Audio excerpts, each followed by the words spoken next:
Good afternoon students. बेटा 12th class, आज हम अपनी अगली कविता रुबाइयाँ करने जा रहे हैं, जिसके कवि फिराक गोरखपुरी है। जैसा कि आप नाम से ही जान सकते हैं कि ये एक मुस्लिम नेम है। इसके जो कवि है वह उर्दू और फ़ारसी के प्रसिद्ध शायर है, यानी कि ये शायरी लिखते हैं, गज़ल करते हैं। तो यहाँ पर भी फिराक गोरखपुरी ने अपनी उर्दू भाषा में कुछ रुबाइयाँ लिखी है। रुबाइयाँ मतलब कि ये एक प्रेम से जुड़ी हुई है, जिसमें एक माँ का अपने बच्चे के प्रति प्रेम व्यक्त किया गया है। यानी कि कहने का मतलब है कि ये जो पूरी की पूरी कविता है ये वात्सल्य रस के अंतर्गत रची गई है। रुबाइयाँ एक प्रेम को अभिव्यक्त करता है, जिसमें एक माँ का अपने बच्चे के प्रति वात्सल्य भाव दिखाया गया है कि किस प्रकार से जो माँ है वो अपने बच्चे के प्रति अपनी भावनाओं को व्यक्त करती है, और उस बच्चे की खुशी को देखकर ही उस माँ को कितनी खुशी मिलती है। इन पंक्तियों में कवि ने अपनी उर्दू भाषा के माध्यम से एक माँ के प्रेम को, एक माँ के वात्सल्य को व्यक्त किया है। देखो, अब कवि इसमें क्या कहता है कि कवि कह रहा है कि आंगन में लिए चांद के टुकड़े को खड़ी। अब कवि बता रहा है कि एक माँ है और वह आंगन में चांद के टुकड़े, चांद का टुकड़ा किसके लिए आया बेटा? उसके बच्चे के लिए। यानी कि चांद का टुकड़ा जो शब्द है जो आया है यह बच्चे के लिए आया है। तो कवि यहाँ कह रहा है कि एक माँ है जो आंगन में, यानी कि घर के अंदर जो आंगन बना हुआ है उस आंगन में अपने चांद के टुकड़े को, यानी कि अपने बच्चे को लेकर के खड़ी है। हाथों पे झुलाती है उसे गोद भरी। अब कभी वह उस बच्चे को अपने हाथों पर झुलाती है और कभी उसे अपनी गोद में बिठा लेती है। गोद भरी मतलब गोद में बिठा लेती है, यानी कि कभी तो उस बच्चे के साथ वो क्या करती है, उसे झुलाने लग जाती है अपने हाथों पर, और कभी अपनी उस गोद में बिठा लेती है।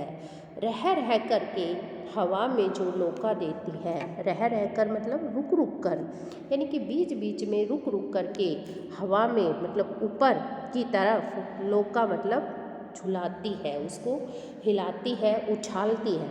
लौका मतलब उछालती है। तो यहाँ पर जो माँ है वो रुक रुक करके बीच बीच में हवा में, यानी कि ऊपर की ओर अपने बच्चे को उछालती है, यानी कि अपनी गोद में उठा करके माँ बीच बीच में या रुक रुक करके अपने बच्चे को ऊपर हवा में उछालती है। गूंज उठती है खिलखिलाते बच्चे की हंसी, और उस समय बच्चे की जो हंसने की आवाज़ है, खिलखिलाने की जो आवाज़ है, किलकारियाँ है, वह हंसी चारों ओर गूंज उठती है। यानी कि कहने का भाव यही है कि पूरे घर में उस बच्चे की हंसी फैल जाती है, गूंज उठती है, जिसके कारण उसकी माँ की खुशी और अधिक बढ़ जाती है। यानी कि जब वह अपने बच्चे को ऊपर हवा में उछालती है तो बच्चा ज़ोर ज़ोर से हंसने लग जाता है, और बच्चे को हंसता हुआ देख करके जो माँ है वो और भी ज़्यादा खुश हो जाती है, उसकी खुशी का ठिकाना नहीं रहता। तो यहाँ पर बेटा इस रुबाइयाँ में, इन रुबाइयों में कवि ने एक बच्चे का और एक माँ के प्रेम को बहुत ही सार्थकता से व्यक्त किया है। अब दूसरे में क्या बताया है? दूसरे पद के अंदर कवि कहना है, नहला के छलके निर्मल जल से। अब वो कहती है कि वो अपने बच्चे को हिलते हुए, छलके मतलब हिलते हुए निर्मल जल में, स्वच्छ जल में अपने बच्चे को क्या करती है? नहलाती है। यानी कि हिलते हुए निर्मल मतलब स्वच्छ जल के अंदर माँ अपने बच्चे को नहलाती है। उलझे हुए केसुओं में, केसुओं मतलब बालों में, वह उसके उलझे हुए बालों के अंदर कंघी करती है। किस प्यार से देखता है बच्चा मुँह को, जब घुटनियों में लेके पिन्हाती है कपड़े। अब इन पंक्तियों में कवि कहता है कि जब उसकी माँ अपने बच्चे को अपने घुटनों में बिठा कर के कपड़े पहनाती है तो बड़े प्यार से बच्चा अपने माँ की मुँह की ओर देखता है। यानी कि इसमें यही बता रहा है कवि कि एक माँ अपने बच्चे को स्वच्छ जल में स्नान कराती है, फिर उसके उलझे हुए केसुओं में बड़े प्यार से कंघी करती है और फिर अपने घुटनों पर बिठा कर के उसे बड़े प्यार से जब कपड़े पहनाती है तो बच्चा बड़े प्यार से अपने माँ के मुख की तरफ देखता है। तो कहने का भाव यही है बेटा कि बच्चे को नहलाने और कपड़े पहनाने से माँ को बहुत अधिक खुशी मिलती है, प्रसन्नता मिलती है, उसकी खुशी का कोई भी ठिकाना नहीं रहता है और बच्चा भी अपनी माँ के पास रहकर बड़ा सुख का अनुभव करता है। तो इन दो पंक्तियों में तो बेटा एक बच्चे के भाव को, माँ के प्रति एक बच्चे के भाव को व्यक्त किया गया है, उसके वात्सल्य प्रेम को व्यक्त किया गया है।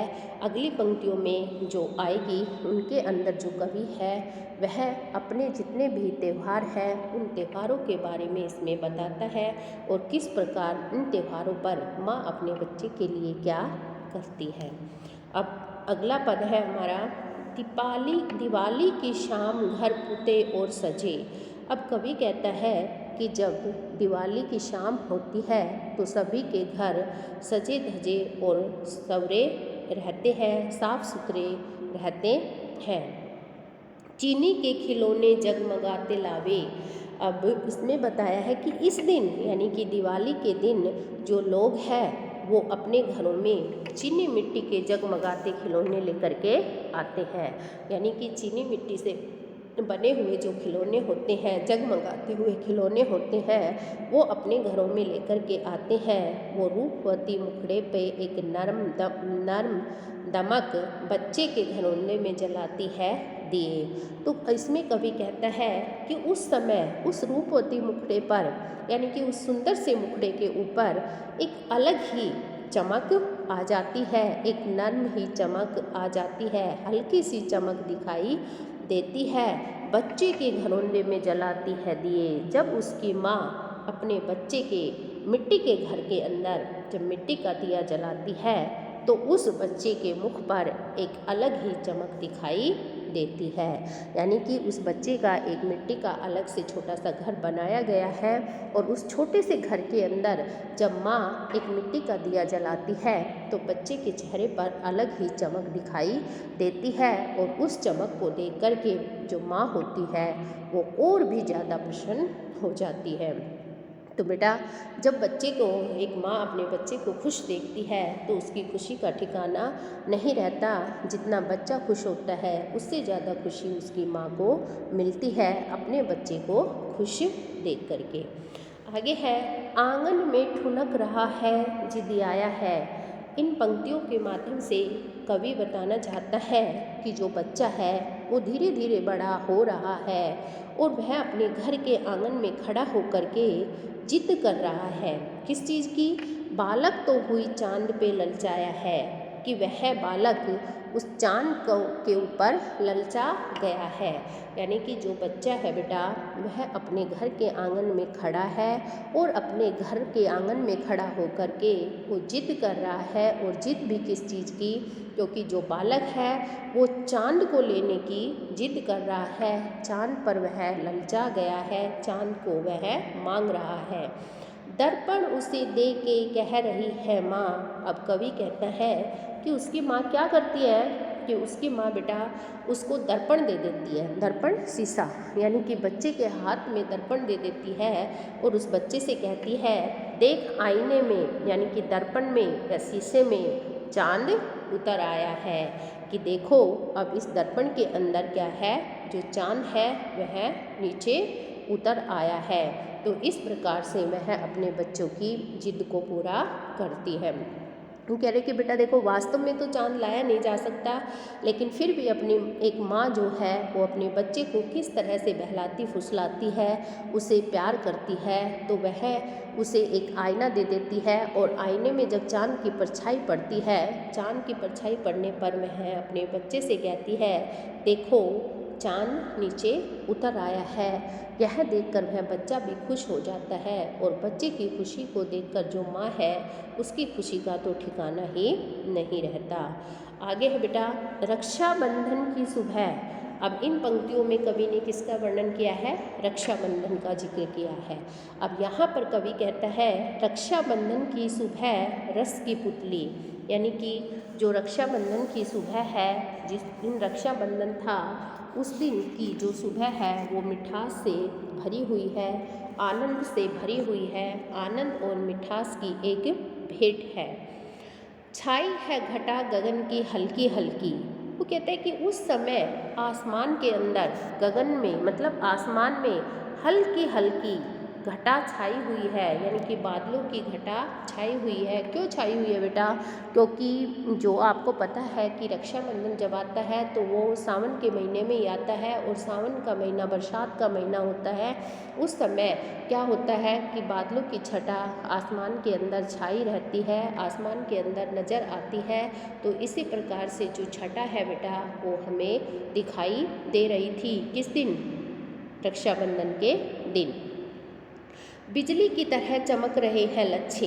अब वो कहते हैं कि जैसे छटाओं के अंदर, आसमान के अंदर बिजली चमकती हुई दिखाई दे रही है, उसी प्रकार से चमक रहे हैं लच्छे। कौन से लच्छे? जो राखी के अंदर जो रेशम के धागे हैं बेटा, रेशम के धागे जो है वो भी बिजली की तरह चमचमाते हुए नज़र आ रहे हैं। भाई के बांधती चमकती राखी है। और उस समय जो बहन होती है वो बड़े प्यार से अपने भाई को चमकती हुई राखी बांधती है और उसकी लंबी उम्र की कामना करती है।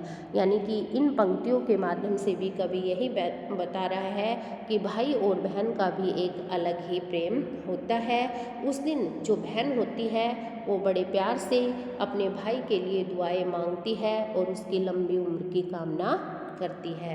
तो बेटा इन पंक्तियों में ये रुबाइयाँ जो थी, ये उसके बच्चे के और माँ के वात्सल्य प्रेम को ही व्यक्त कर रही है। इसमें कहीं कहीं उसके जिद्दीपन का वर्णन किया गया है, माँ के प्रेम का वर्णन किया गया है, और त्योहारों का वर्णन किया गया है कि किस प्रकार से वह अपने बच्चे को खुश रखती है, और जब वह बच्चे को खुश देखती है तो वो भी कितनी ज़्यादा खुश हो जाती है। तो माँ और बेटे के प्रेम को इसमें दर्शाया गया है, बच्चे के प्रेम को इसके अंदर दर्शाया गया है। तो ये बेटा फिराक गोरखपुरी की जो पहली कविता थी रुबाइयाँ, वो हमारी हो चुकी है। कल हम अगली कविता गज़ल करेंगे।